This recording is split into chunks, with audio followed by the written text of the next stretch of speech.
Purnia mirror पर आपका स्वागत है। मेरा सीधा आरोप पूरी साजिश के पीछे लोकसभा के प्रत्याशी श्री संतोष कुशवाहा जी पर हैं। वो इसके लिए जिम्मेवार हैं, जिन्होंने अपनी हार का ठिकरा मेरे माथा पर फोड़ने का काम किया है, जबकि वो अपनी हार के जिम्मेवार खुद हैं और उनके खुद के शुभचिंतक और नज़दीकी लोग हैं। संतोष कुशवाहा एक नाकाम जनप्रतिनिधि साबित हुए हैं।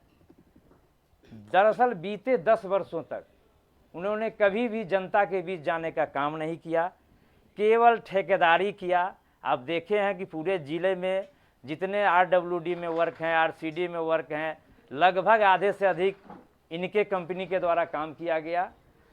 और जो भी माने जिम्मेवारी है उनको, वो जो जनता के बीच नहीं जाने का काम किया, उनकी एंटी इनकम्बेंसी है। उनकी एंटी इनकम्बेंसी उन्हें माने उनको जो हराने का काम किया है, उनके करीबी और जो खास लोग थे उनकी भूमिका उसमें है। लेकिन मुझे इसमें बलि का बकरा बनाने का काम किया गया है। इसके लिए वो खुद उनके शुभचिंतक और वो जिम्मेदार हैं। संतोष कुशवाहा की हार कोई जेडीयू प्रत्याशी, जेडीयू का हार नहीं है। ये पार्टी प्रत्याशी का जो हार हुआ है पूर्णिया में, ये खुद व्यक्तिगत संतोष कुशवाहा की हार इसको मानिए। जो उनका जो एंटी इनकम्बेंसी था, लोगों के बीच नहीं जाना था, लोगों से मिलना नहीं था। आप लोग सब लोग जानते हैं, आम जनता के बीच में है। हम लोग कई बार जा कर के जो शीर्ष नेतृत्व है में जो लोग हैं, उन लोगों को हम लोगों ने कई बार कहा भी, लेकिन माने इस पे कोई नहीं सुनवाई किया गया। और उनकी जो हार हुई वो उनका व्यक्तिगत हार है। मैं नामांकन के समय से लेकर चुनाव तक संतोष कुशवाहा के पक्ष में लगातार काम करता रहा। इसके गवाह पूर्णिया की जनता एवं माननीय मंत्री श्री विजय चौधरी जी, श्री अशोक चौधरी जी, श्री श्रवण कुमार जी हैं। जो श्रवण कुमार जी के साथ हमने लगातार 2 दिनों तक रुपौली विधानसभा का सघन दौरा भी किया। यहाँ तक कि संतोष कुशवाहा के रोड शो के दौरान उनके चुनाव रथ पर भी सवार रहा। बीच के दिनों में कुछ निजी काम से मैंने देहरादून चला गया। फिर देहरादून से आने के 2 दिन पहले, चुनाव के पहले आकर के मैं चुनाव प्रचार में लग गया। चुनाव के दौरान संतोष कुशवाहा द्वारा लगातार मेरा माने उपेक्षा और अपमानित करने का काम किया गया चुनाव के दौरान ही। बावजूद मैं उनके पक्ष में प्रचार करता रहा। माननीय प्रधानमंत्री श्री नरेंद्र मोदी की सभा में मेरी धर्मपत्नी महापौर श्रीमती विभा कुमारी जी के द्वारा संबोधन में श्री संतोष कुशवाहा जी को जिताने का आग्रह करती रही। पूरा शहर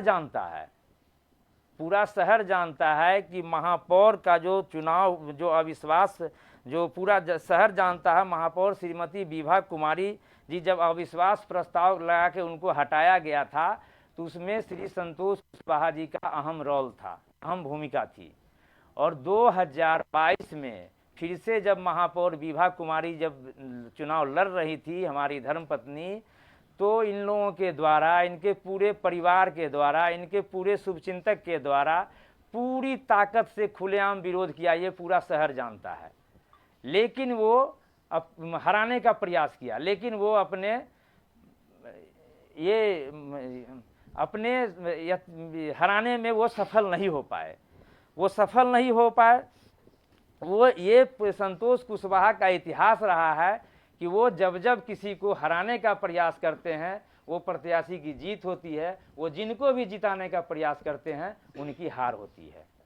ये उनका पूरा इतिहास है, आप देख लीजिए।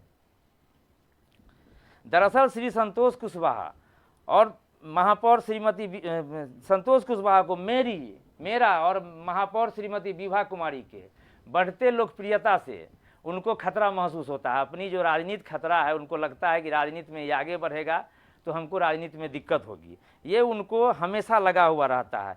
इसलिए वो अपनी जो है हार का माने इसलिए अपनी हार की आड़ में पार्टी के प्रदेश के नेतृत्व को दिग्भ्रमित करके मुझे पार्टी से निष्कासित कराया गया है।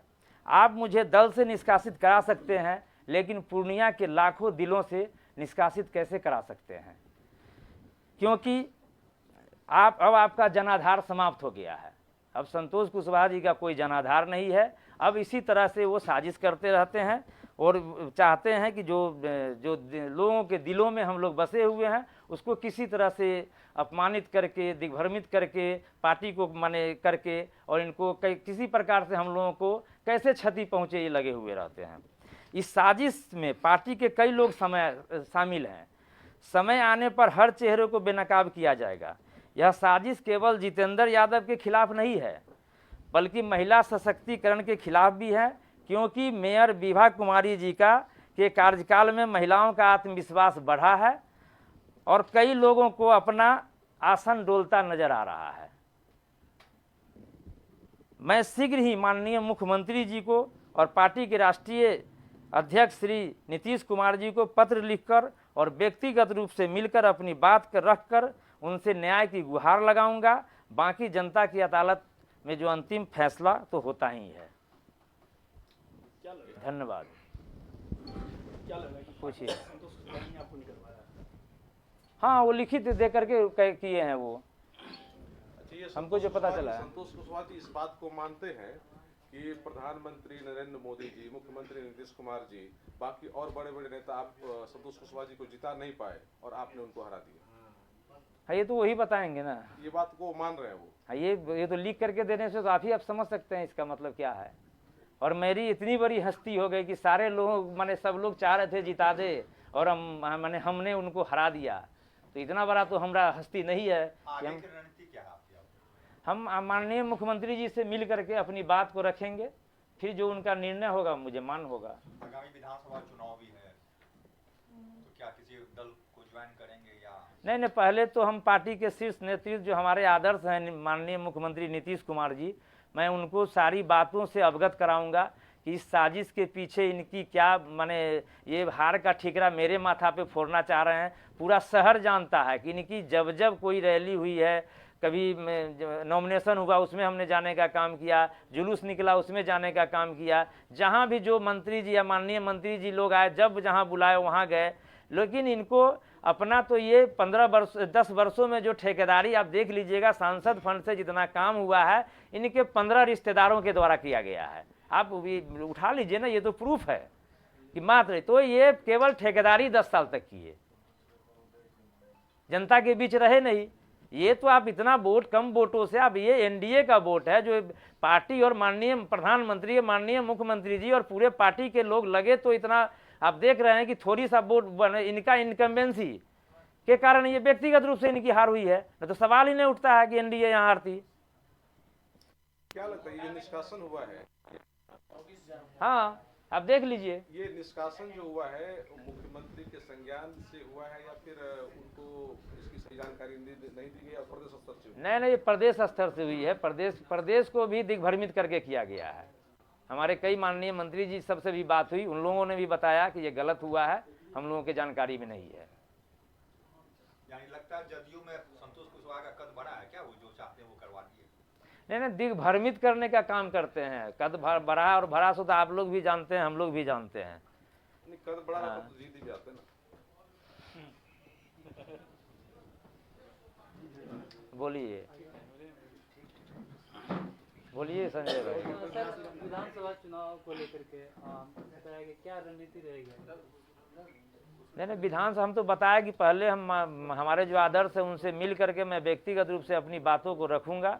उसके बाद जैसा निर्णय होगा फिर जनता की अदालत तो है ही अंतिम अदालत, वहाँ पे जाऊंगा। रुपौली में उपचुनाव है, हम लोग ये समझना चाह रहे हैं कि चूंकि अभी आप पार्टी में जदयू में नहीं है तो क्या भूमिका होगी इसमें?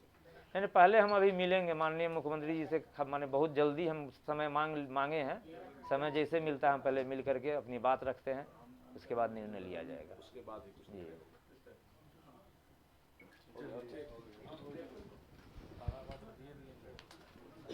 क्या ठीक है।